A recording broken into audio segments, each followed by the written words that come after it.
Swing and a drive, left field. It's deep. It's gone. Yes! And it is gone. Yes! It is bedlam at the bank. But the doctor, yes, he's got it. Here he comes. Way back to me in his basement slam. Swing and a drive, left field. It's deep. It's gone. Yes! And it is gone. Yes! It is bedlam at the bank. But the doctor, yes, he's got it. Here he comes. Way back to me in his basement slam dunk. And the doctor made a sensational play. Kyle in front, the front, and they score! And Giroux's got it! Boston fires, blast and goal! Brady back again. He's got to be 10 and falls forward. And he fumbles the football and the Eagles have it.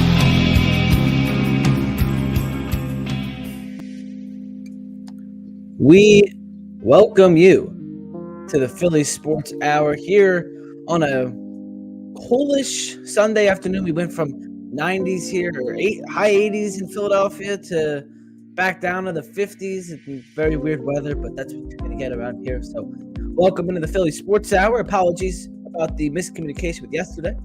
But we're live today, and we're going to have another great show. Before we get started, I want to promote once again the Philly Sports game at the Bank on Saturday, June 1st at 7:15. Where the Phillies will take on the Cardinals. We'll have a pregame meetup.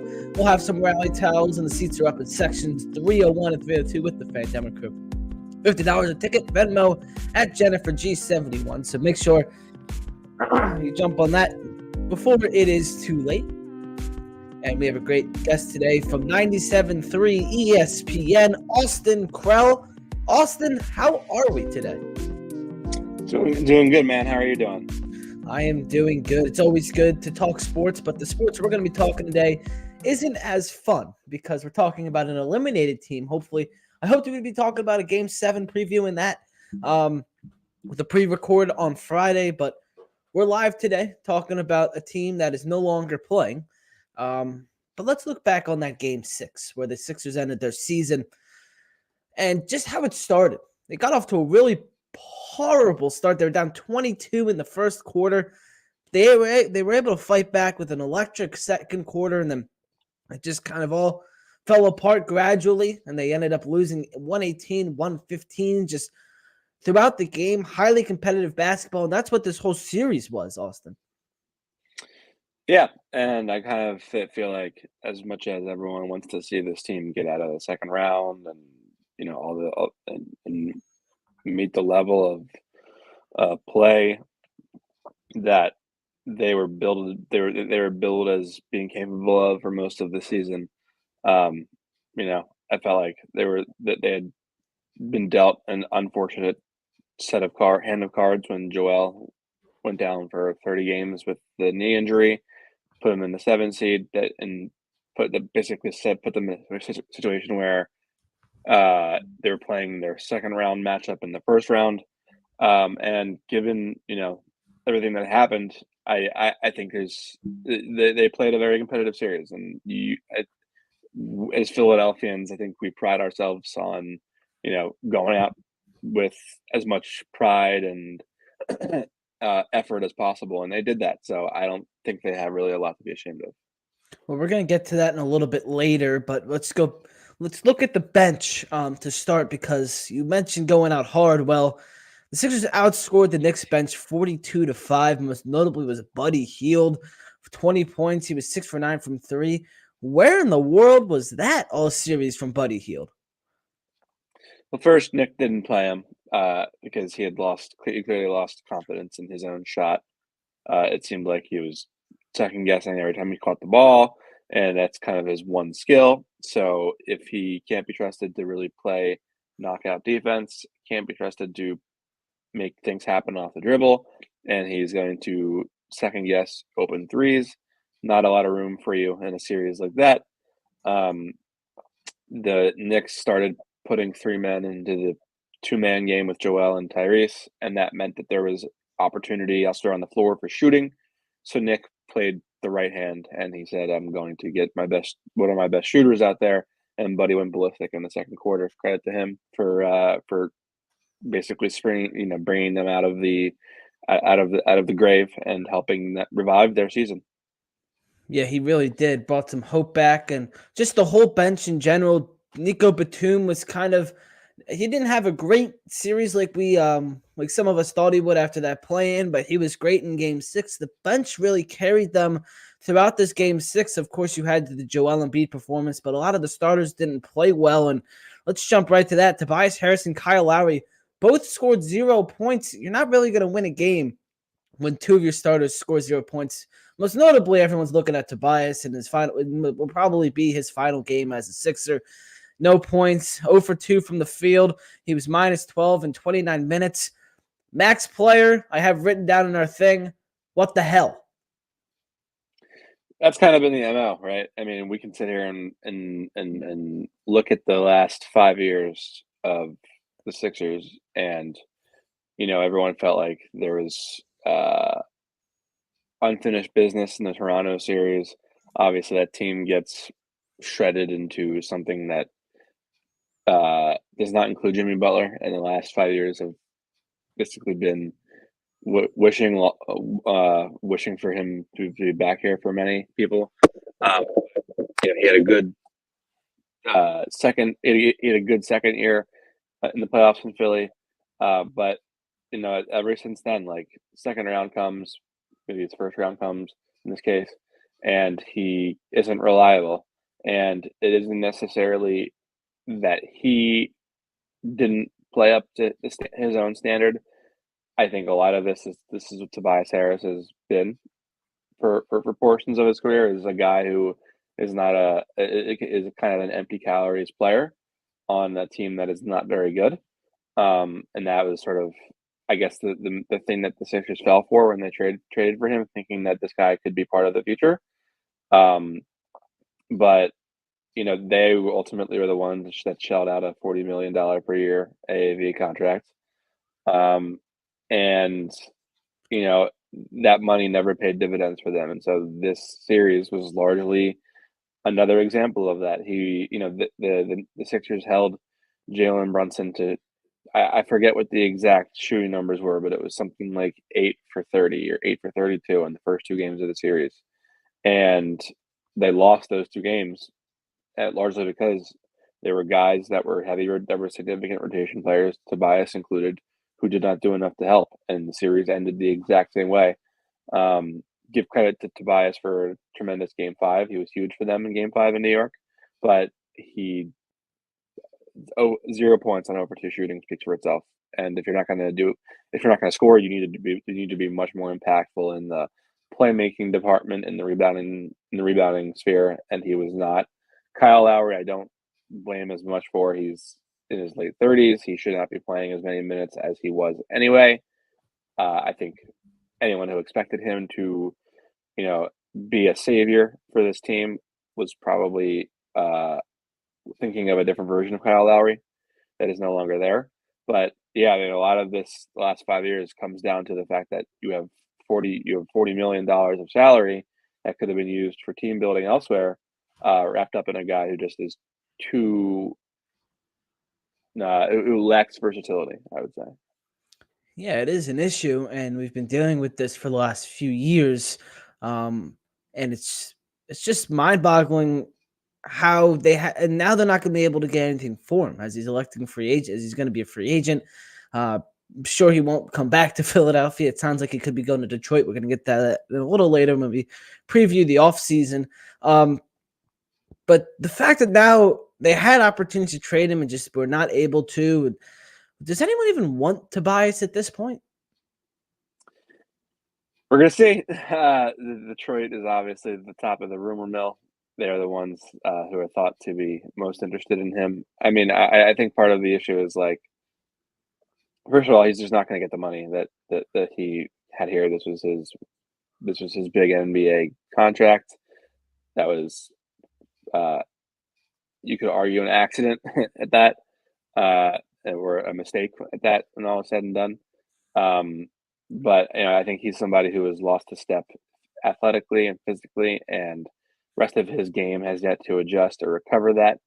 And so I think anyone who pays him is to wonder, like, what is this guy worth to us now? And are we paying him to be, a mentor, a watchful eye over our younger guys?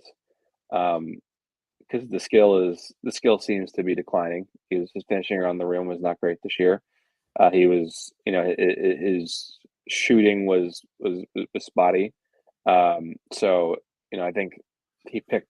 Unfortunately for him, the decline in in his body or his physicality came at a time when he was vying for a new deal. Yeah, someone that hasn't lost any physicality, especially even with Bell's palsy and a non-functional leg, is Joel Embiid. He left it all out there, and people were pointing the finger at him. He really shut everybody up in Game 6, 39 points, 13 boards in 40 minutes, and, well, it came down to the non-Embiid minutes again, it seems like, as B-Ball Paul had a stupid turnover that kind of lost some momentum for the Sixers, turned it over to the Knicks. And, I mean, just how impressive was Embiid with half a paralyzed face, pretty much a non-functional leg. He had a migraine at one point. Like, the dude is he human? I will say this: these were his best playoffs, I think, by quite a bit. Um, he he answered many of the criticisms that came his way last year after he looked like a disaster in Game 7 against Boston.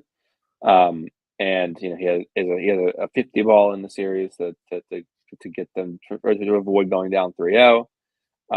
He was pretty good for games 1, 2, 4, and he was awesome in games 5, in games 3 and game 6. I thought he was not great in game 5, but so many people who would want to be critical of him, I think, would be eager to give props to star players who found other ways to impact the game, if their body was failing them or if they weren't playing well in as shooter scorers. So I have my hats off to Joel for finding ways to impact the game in Game 5, even though he clearly was not right. He left it all on the court in Game 6, and that was that's all you can ask. That's all you can ask for. Go out as strong as you can. And 39-13. He, I would say, did not have a good fourth quarter in Game 6. At least not as good of a fourth quarter as the first 3 quarters. But you go out, you put your best foot forward when you go out, and I think he deserves to not be the center of criticism this offseason. He sure better not. And with the media and national media, they always like to point their finger at Joel Embiid. So I'm sure there'll be something around it. But we'll get to a little bit more of that later. But something I do want to touch on really quick, it was the officiating in this series. Particularly in Game 6, you saw lots of plays where Tyrese Maxey did not get any calls, and Jalen Brunson did some things that were made illegal, and they allowed him to get they gave him the whistle, and this was kind of going on all series, but it's highlighted more as a way to go out. And let's just start with Maxey. When will the dude get a call? It's ridiculous at this point, and Brunson's getting everything he's got. Yeah, so the juxtaposition of Brunson's whistle with Maxey's whistle, I thought was kind of funny, just because Brunson's throwing himself into backwards into guys and getting calls. He's getting tripped. He's getting calls. He is grabbing arms and not getting called for the offensive foul, and then he's getting in ones. One of the biggest plays of the game in Game 6 was he literally had Kelly Oubre's arm wrapped up on offense. It should have been an offensive foul, and they called a defensive foul on Oubre, side out of bounds, and then next play, it's an and one for Brunson. So, critical moment there in the game. It was a blatant offensive foul. I think the thing that Tyrese has to learn this offseason is once he gets around the pick and he's penetrating into the paint, learning how to slow up and kind of stunt his drive and make defenders hit him, and then once he feels that contact, continue going to get the foul, to get the continuation. He's very good at going one speed to the basket and he, some of his best games are when he takes his time and learns how to sort of slow up and manipulate and then speed up again. So he has to learn how to do that all the time and be more of a prober like Brunson is. Brunson's a very good probing guard, knows how to get you on his back, knows how to feel out contact. So, I think the officiating was uneven, but I would also say that Brunson has mastered the ways to manipulate and get the most out of officiating. He sure has. Maybe it's the Jay Wright way, as people were calling the Nova Knicks throughout this series. So just a weird game 6, kind of a weird a 9 o'clock start at the Wells Fargo. I mean, when was the last time they won a game 6 in Philadelphia? It's been a while. Maybe the 2019 Jimmy Butler years, because what was it? 2020 was in the bubble. That didn't even go 6. 21 game 6 was in Atlanta. And then I don't think they've won a game 6 at home since 2019. Yeah, 2019. Because Yeah. last year they Yeah. lost and they could have won.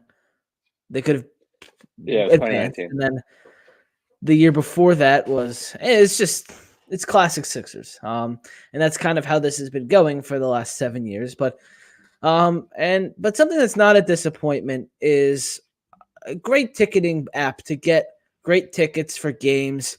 And they're not going to give them all to Knicks fans because you can get some too. It is SeatGeek. SeatGeek is a ticket buying app that makes buying tickets so easy. All you got to do, download the SeatGeek app. It's the most efficient way and the easiest way to buy your tickets. Each seat given a green, red, or yellow dot indicating whether purchasing that ticket would be good, bad, or fair deal. By using the code Philly Sports Report, again, that is Philly Sports Report, you will save $20 off on your first SeatGeek purchase. PhillysSport for $20 off your first SeatGeek purchase. Thank you to SeatGeek for sponsoring. Click in the link or description to save. You're not going to be shut out of those tickets like a lot of Sixers fans were. Let's look back at the whole series. I want to go back to game 1 and bring our way up. The Sixers lose the series 3-2, but something they didn't lose was in some percentage departments. They had a higher field goal percentage, 3-point percentage, free throw percentage than the Knicks this round, which is kind of crazy looking at it considering they lost it. The point differential, I think, was less than how many games the Sixers lost by. It's crazy how this series went, Austin. Yeah, it's an incredibly close series. Both teams played gutsy, slugfest basketball the entire time. And whether it was the Sixers or the Knicks advancing, no one has anything to hang their heads on. Like, this was as prideful of a series as you can get in basketball. And I think everyone in Philly loves to sound, do the violin, woe was us, another disappointment, yada, yada, yada. Like, sometimes that's fundamentally the nature of sports. Like, you don't always, there's no mathematical equation that says if you do this, and this, you will win. Sometimes there's no sweeping proclamation or sweeping allegation that has to be thrown. You just play a hard-fought series and you lose sometimes, and that's sort of why sports are sports. And I think that's kind of the way that the Sixers have to view this. Like, there's obviously team-building stuff that needs to be done, and the roster needs to be revamped in some ways. But I do think, like, you look at how they lost to Atlanta. They blew a 28-point lead in Game 5 and lost the game, and then they were terrified in Game 7. Really, they lose to the Celtics last year in embarrassing fashion in Game 7. They tied Miami up 2-2 2 years ago, and then they get beat badly in Games 5 and 6. I think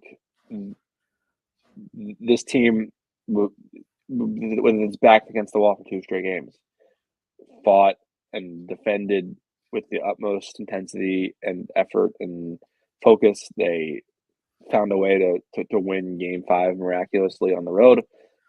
They clawed back from down 22 early to win to take a 10-point lead in the second half, Game 6.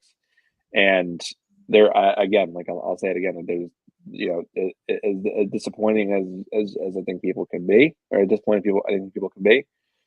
You know, it kind of is what it is this time around. Like there's a lot of woulda, shoulda, coulda in a series that was decided by one single point. But this is, if you had to go down, this is the way that you should go down with without a whipper. Yeah, let's look at those non-Joel Embiid minutes because you mentioned going down hard. Well, B-ball Paul certainly went down. His plus minus in this series was minus 44, which doesn't even seem real, but it is. How big of a problem was this? Is this the reason? Ultimately, is this the reason that the Sixers lost this series? Was those non-Embiid minutes? It's one of the many reasons. There's a lot of different things you can attribute to or argue for when it's a 1-point series. I thought I didn't think it was Paul Reed's fault necessarily. Those minutes went poorly.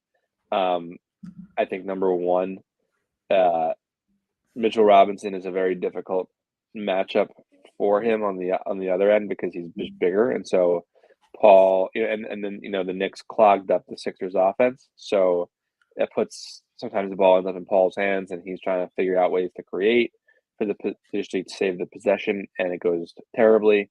And when he misses a shot inside, he is therefore the likeliest to be the last guy back on defense, and that means that you're giving up shots inside, or you're getting a transition three. When he is not the biggest guy on the floor in those minutes, or he's at a deficit with Mitchell Robinson in those minutes, size-wise, you're going to be fighting and clawing from positions of disadvantage for rebounds, and so that was a problem. A lot of it was like 8-2 runs in short periods of time. So those minutes did not go well. But to say it was all his fault, or that Paul is not good enough as a backup center, I don't know that is the right line of thought. I just thought that there was some personnel things that made those minutes particularly difficult.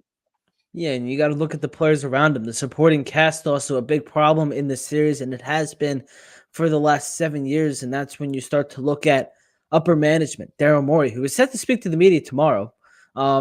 Just like, why has this been an issue for so long with the Sixers? I mean, I feel like it's been a problem even before these 7 years, was the players around. I mean, you look at that 0-1 team, look at the guys around Allen Iverson. It was really just him as a superstar that kind of was able to just drag that team into the NBA Finals.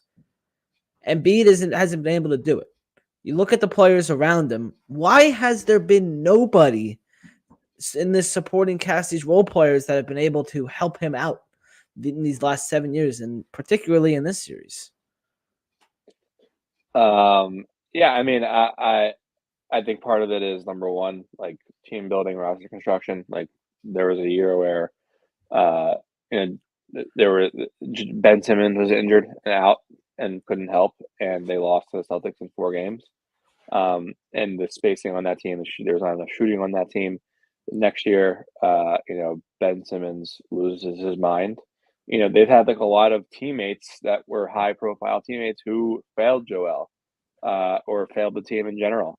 And then there was obviously the year where you're spending half the year trying to salvage the Simmons situation with the trade request, and then you get Harden in here, and then that was only 30 games to get 24 games to get things on ready for the playoffs.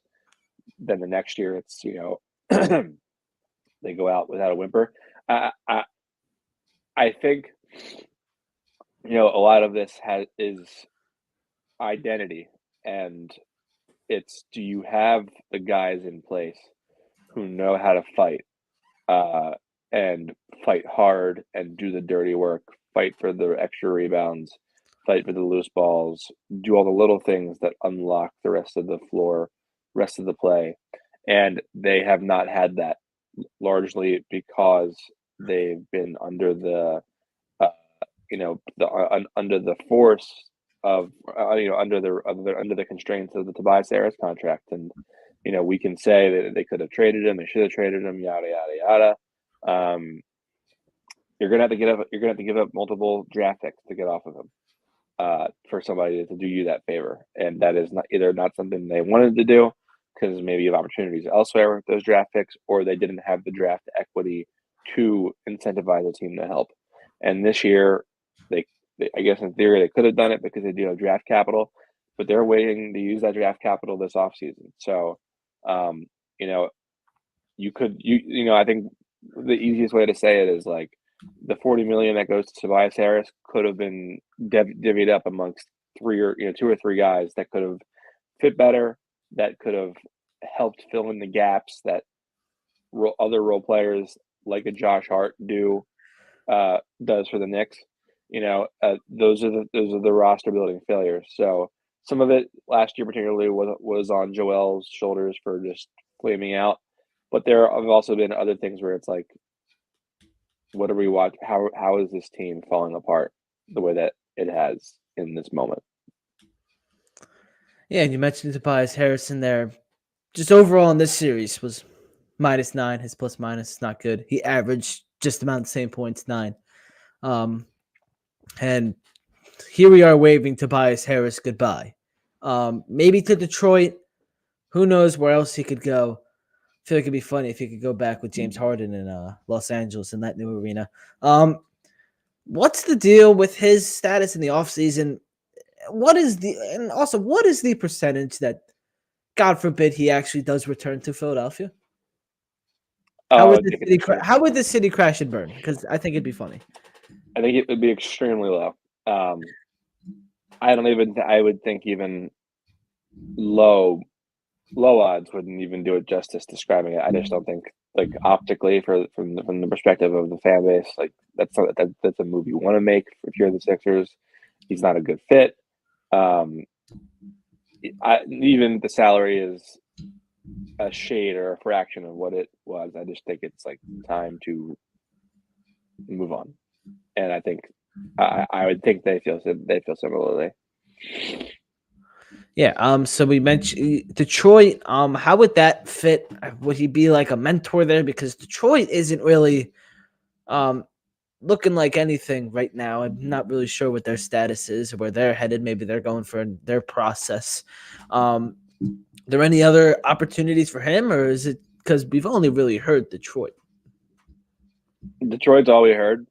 And I think that makes a lot of sense. Like, they're a very young team, collection of guys who are very new in this league. They need, a lot of teams would say, we want somebody who can take these guys in the offseason and show them how to do the work and show them how to prepare for a season, show them how to take care of their bodies, whether it be rest and, treatment, the things that they eat, the handling their public lives, business interests. So all of those things that, Tobias was excellent at here in Philly, I think is something, or things that would make him an attractive person to add if you're a team like Detroit that has a bunch of young guys who just are a collection of, people who had no experience. Someone with little experience but has started to get some more is Tyrese Maxey, and there's been a lot of talk around the national media specifically is he the new face of the franchise, with his masterful Game 5 performance to send this team to another game and keep this season going. But then we saw in Game 6 he didn't really do anything until later in the game. So what are your thoughts? Is Max the new face of the franchise, or is he not even the second star on this team? What's the status with Maxey? He is the co-captain. He's the co-captain. There's no face. The face of the franchise is Joel. I know everyone likes to pile on Joel for some bizarre reason that I don't quite understand. But the team was winning at like a 30% clip when Joel was out and Tyrese was the one leading the way. A 6'2" guard who is not a point guard yet, cannot be the face of your franchise. He also isn't all Joel either. Like, it's both of them. The Nuggets won a championship just peppering teams with two-man game with Jamal Murray and Nikola Jokic. So many teams, their identity falls on two guys. The Sixers are not governed or not carried by one person. This is a multiplayer front. This is Joel and Tyrese. So, I think the whole is this guy the face of the franchise? It's good. It's good shock factor on TV, and for people who like to spew takes, but they both need each other. Tyrese does not have Game 5 without Joel passing him the ball, making attracting all the defensive attention that Joel does. So they need each other, and they know it, and the team knows it. Yeah, it was putting out there. I think it was whenever it was all coming out. I think it might have been Wednesday that Maxey doesn't win without Embiid, and Embiid doesn't win without Maxey. And Embiid's always needed. You can't win a championship by yourself, and we've obviously seen that with Embiid. He needs somebody else with him, and I think we've finally been able to find the one person that can stay with him, and that is Tyrese Maxey. You've seen Ben Simmons, James Harden. I think we finally have that one constant in Tyrese Maxey. Yeah, Joel basically issued a love letter to Tyrese in his post-game press conference the other day on Thursday night.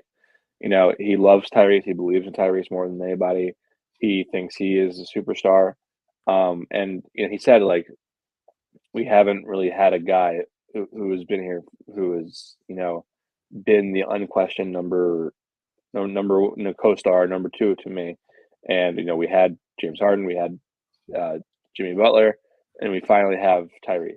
And so Joel thinks the world of Tyrese, and Tyrese might be the only thing keeping Joel from feeling like there's nothing left here in Philadelphia for me after all we've been through.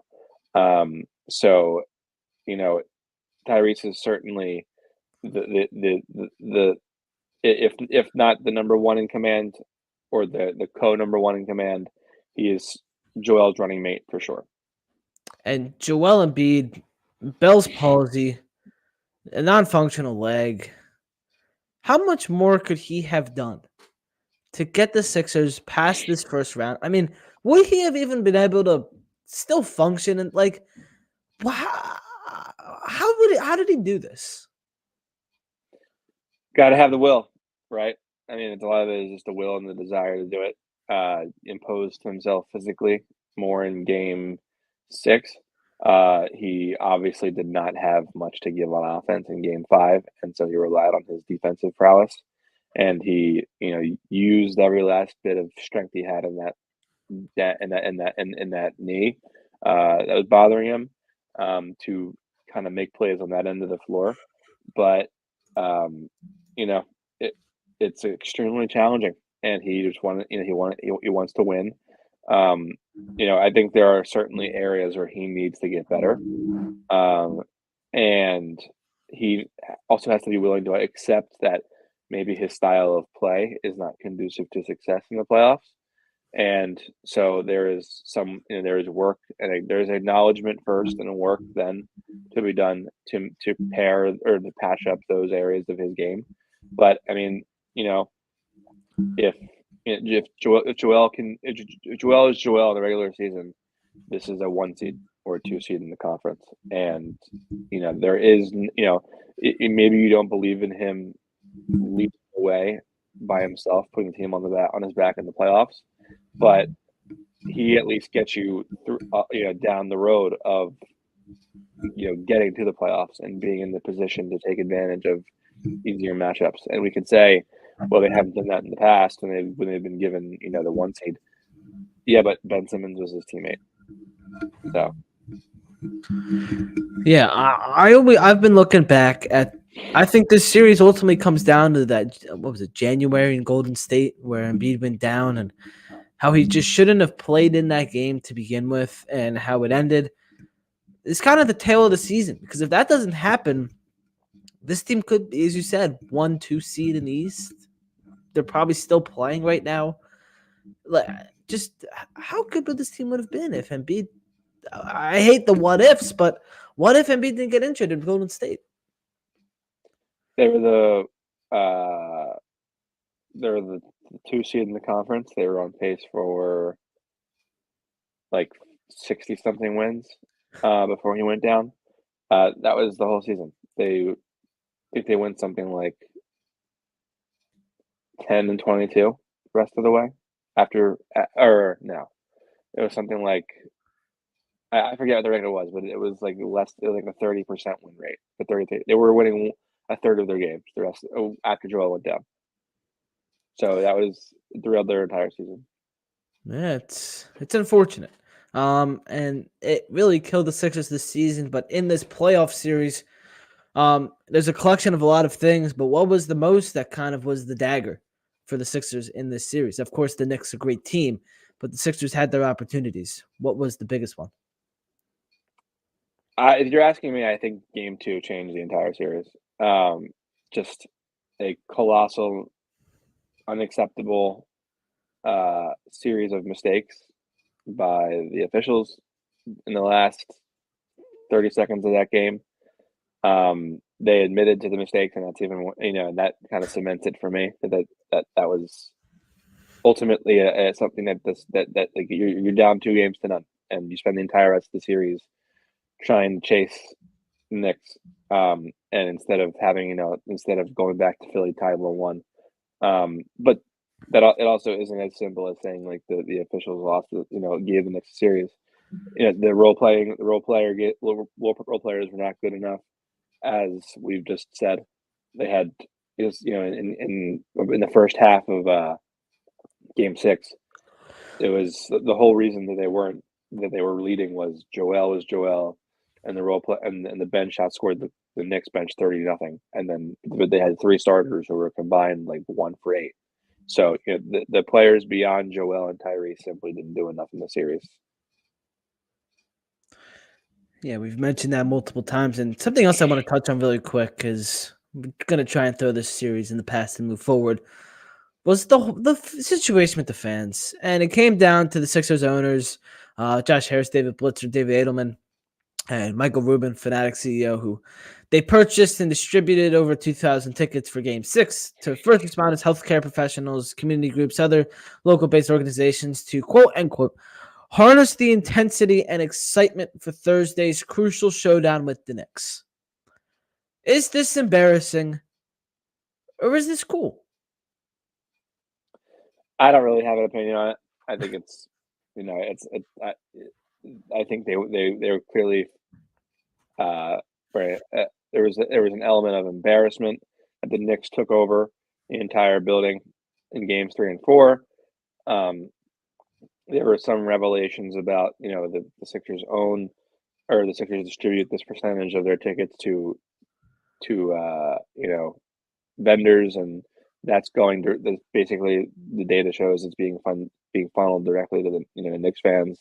So there was some level of we got to fix this there, but I think they just wanted to get as much of their own allies in the building for Game 6, and I think any way you can do that is a good thing, regardless of the optics or the why. And credit to the Sixers fans for showing up. They certainly did not for Games 3 and 4, in a way that was at least noticeable. And it was a Philly building in Game 6. Still a lot of Knicks fans there in Game 6, and you saw that outside the arena. Not as bad as it was for Game 4, especially, huh? Also, I want to ask you, it was 9 o'clock. So what time did you get out of there on Thursday night? 2 o'clock in the morning. Oh, my God. That's horrible. How I'm gonna be can they? covering it. How could they do a 9 o'clock game on a Thursday? Like that just doesn't make. And you have Indiana, who's an hour behind. So it's like that doesn't make sense to me. Yeah, it didn't make much sense to us at all either. It should have. I think they didn't want the two games being played simultaneously. You should have just put the made the later game Indiana. I do not know why they did it that way. Um, if you're asking, I would say probably NBA wanted, to capture the one saw like, hey, the series has been sensational throughout. We want every person in America who is, home for work, done with dinner, on their couch, ready to watch this game. And so we're gonna make the best series of the first round tip off at 9 o'clock. And so it's unfortunate, as inconvenient as I'll get out for people who are there, but I guess I would think the league had that vision in mind that everyone will be watching. Yeah, just 9 o'clock doesn't click with me, especially when I have to get up for school at 6 o'clock in the morning the next day, which was not easy. At least I didn't get out of the building at 2 a.m. But but I mean, at least some people were doing it in style with their Foco merch, and you can get in style with your Foco merch as well. Real fans need the best gear, and that's why Foco makes the most legendary gear for the most legendary fans. Click on the link in the description or the bio to save 10% off at any order at Foco. You get the overalls, you get the bobbleheads, you get all the crazy stuff they have. So make sure you go over to Foco and score on that 10% off deal. All right, let's round this out. Let's bring it home. Let's look forward. So Bobby Marks of ESPN put this out. The offseason outlook for the Sixers. So you got your projected cap space at $62 million. This includes Embiid, Maxey, and a first-round pick. You got the 16th and 41st picks in the draft. The key free agents, there's a lot of them. Maxey, Lowry, Batum, Melton, Tobias, and Campaign. What to watch? Well, the options in free agency. Cap space, trade market, retain owned free agents, or a combination of all three. And Maxey's due for a max deal. What do you see happening with? That's a lot of cap space. How do you see the Sixers using that? Who do you think will be re-signed? Who are you looking for in the draft? Just overall, what's your outlook for this offseason for the Sixers? I'm going to leave this up. I think one of the things that we're going to see is on draft night whether or not they actually keep that pick. If they do not keep that pick and they trade it, that's going to be an indication of where they think their offseason is heading in terms of big major moves as the free agency period comes. I would say, it's going to probably be a combination of both. There's an order of operations that you have to do this with to make it all fit and work. So I think the Tyrese Maxey contract is going to probably come last, along with the other free agents that they have, some of whom have bird rights, some of whom don't know that they do. But they're going to take a look at the free agent landscape, take a look at the trade landscape, and their logic is like, with this new CBA kept kicking in and teams unsure of what they teams feeling the ramifications of the tax bill, of the second apron as they try to build their teams. Teams are going to be saying, like, we can't afford to keep this guy or that guy, and the Sixers are going to say, well, we're in position to capitalize on teams who are trying to shift their roster to get under the tax line, to get out of the second apron, so that way they can better build their team. So I think trying to predict what they're going to do is basically impossible, because there's so many different things that could happen, so many things that there are so many rumors out there already, but even the rumors don't even quite capture all the things that they could possibly do. So I think the best way of putting it is they have the flexibility to tap into either the free agent market or the trade market, and they only have, what is it, it's like less than 5 guys under contract, so they're literally going to rebuild this. They're going to build basically an entirely new team, or not. Well, as long as you have Joel and Tyrese, you're not building an entirely new team from the ground up. But many of the players who you've grown comfortable with and you've grown accustomed to seeing in the past couple of years will probably not be there. Yeah, and you're gonna get it sounds like you're gonna get a new big face. And the three that are out there right now, one we've known is Paul George. Another one that came up, Brandon Ingram, and maybe the most shocking is Jimmy Butler. Which is the most realistic, and how fun would it be to bring Jimmy Butler back? It would. I think there are certainly concerns with all three guys. I don't think Brandon Ingram is the right fit. I think Paul George is a guy who has a lot of flaky playoff history. He is a jump shooter, which makes him a volatile player. If his jump shot is not falling, what else is he doing for you on offense? He'll help you get through a regular season if he plays enough games. If people forget, Paul George in his prime in Oklahoma City, and in I guess mostly Oklahoma City, I would say he was top 3 in like MVP voting, and he was a two-way dynamite superstar, unbelievable player. So it's important to not forget that. Jimmy Butler, I think, is interesting, obviously, because his playoff history in recent years has been sensational. Obviously, Joel loves Jimmy. Fans would love to have Jimmy back. Of course, it would be continuing on rekindling the relationship that they so desperately missed over the last 5 years. But I do think that like with Jimmy and with Paul George, the concern has to be like we just watched Joel miss 30 games with a knee injury. These guys over the last handful of years have also missed a ton of time with whether it be maintenance or precaution or legit injuries, what have you. Can this team afford to allocate significant money to multiple guys, Joel plus someone else who might miss 30 games a season, and you're basically in a similar situation to what you were in this year with Tyrese being the one there for the entire time by himself.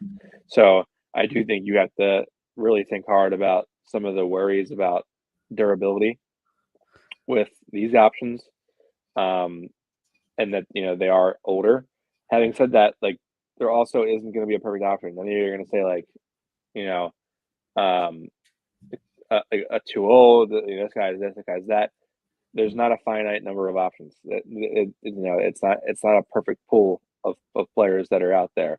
You have to take you have to take with the money that you have, the assets that you have, and pick a route and do the best you can with it. But there is no perfect option out there. If there was, it probably wouldn't be out there anyway. And another name that's been thrown out there a couple times is LeBron. He probably won't return to the Lakers. The Sixers are apparently interested. They draft Bronny, you get LeBron. Could that really happen? Certainly could. Never rule anything out. I would find it extremely unlikely. I think they fired Darvin Ham for a reason, and that's because you're trying to get LeBron to stay, I would think. And, I think a lot of his business interests are out in LA. I would certainly think that LeBron is going to stay put, but you never know. And if there is room for him to maneuver, or if there is a chance to maneuver him out of there, the Sixers, if it's a 2-year deal, I would certainly say there's interest. He's playing at a high enough level. I do think that you have to be cognizant of like the guy's history as like he gets in there and suddenly the coach is gone or this guy is traded away or this or that or the other. At 40 years old, I'm not interested in turning the keys to my franchise over to LeBron James. So, yeah, I think with my thing with LeBron is whoever drafts Bronny is also going to get LeBron. I think that's just how it's gonna go. Whether that's a good or a bad thing, we'll see. You did mention this business thing in LA. It makes a ton of sense. Something that doesn't make a ton of sense is people wanting Joel Embiid out of Philadelphia. Is there any chance that he gets traded, or should people just stop? Should people just stop for the fifth year in a row trying to trade Embiid? I'd do even better. I don't even think they're worth listening to. I would just nod my head and turn and go away and walk away and not even engage. This is not the year to trade Joel when you have all of this cap space to make things happen. And everyone wants to say like, Daryl Morey is this, can't trust him, yada yada yada. I would say his in-season moves are checkered at best during his time in Philly. Not been great in-season trades, except for the James Harden move. His off seasons have been excellent. He has gotten them out of some bad deals. And he did not give James Harden the money that everyone thought he was going to give him. And this is really the first time he has a chance to work with a clean cap sheet here. So I would say you certainly are. This is not the time to trade a guy who is 1 year removed from winning MVP of the league. I understand some frustrations that you might have with Joel, but to trade him outright, I think is preposterous. And if you saw what the team was without him this year, you cannot build around a 6'2" guard. Ask Damian Lillard how that goes. Does not go well. Especially if that guard is not a dynamic, multi-level, playmaker, scorer. Tyrese can score at all three levels, but he's not a good enough playmaker yet. It does not work without him and Joel. And now they have a new leaf on life with the Tobias Harris deal gone. This is the chance to mold this thing into something special for the next handful of years. And we could say they've been saying that for however many years. Okay, but you haven't had Joel playing at this level for that many years. You haven't had Tyrese Maxey playing at this level. You haven't had Nick Nurse, who's, I think, done a pretty good job this year. This is Daryl Morey's first year with the resources to sculpt the team to the best of his abilities. So you should, as much as people don't want to believe in the Sixers and they're tired of being hurt, I think this is the time to keep an eye on them. All right, you just rejuvenated my faith in the Sixers, so thank you very much, Austin. I missed this one part before we end the show. A little rant from Ike Reese on the radio. I think this was yesterday or Friday, maybe after they lost. Just about how the fans are thinking. I want everyone take a listen, and then I want to hear your thoughts on it, Austin. This nonsense about congratulate them, pat them on the back for trying last night. They were favored in this series. They were favored going into this series. Favorites. We lost to a 6-foot guard with a bunch of second-round draft picks. And we supposedly got 2 top 20 players on this team. We supposedly got a coach who knows what the hell he's supposed to do. And it's supposed to be an upgrade, but somehow we lose to the Knicks on our home court on Game 6, and everybody I'm seeing is talking about pacifying this damn team. Are you guys kidding me? This isn't about Joel Embiid needs to go. This ain't about Tyrese Maxey. This is about us demanding higher performances from this team and stop making excuses. I've been one of the top excuse makers for Joel Embiid his entire career. This nonsense has to end. Daryl Morey, your ass is on the clock to get this team right. I don't care about them losing to the stinking New York Knicks in a valiant effort. They should have beat this team. I got a player that can score 50 points, 46 points, and 39 points, but somehow a 6-foot guard scored 40 straight points in 3 games. He averaged 40 points on our home court, and we couldn't figure out how to win this game. Enough of this nonsense. Get this nonsense together this offseason. And Joel Embiid, I'm going to tell you, That post-game press conference was nothing about trying to soft pedal your way through this fan base so you don't get criticized. You felt good because you scored 39 points last night. He could care less if they lost that game. All he cares about is he showed up. This is nonsense. I expected these players to be pissed off about losing to the Knicks after their fans came in here and embarrassed this city and what they did in our stadium. And then we got a fan base that wants to make excuses because the team showed up last night and gave effort. Are you kidding me? Are you kidding me, man? We just lost to the freaking Knicks with a 6'3" guard.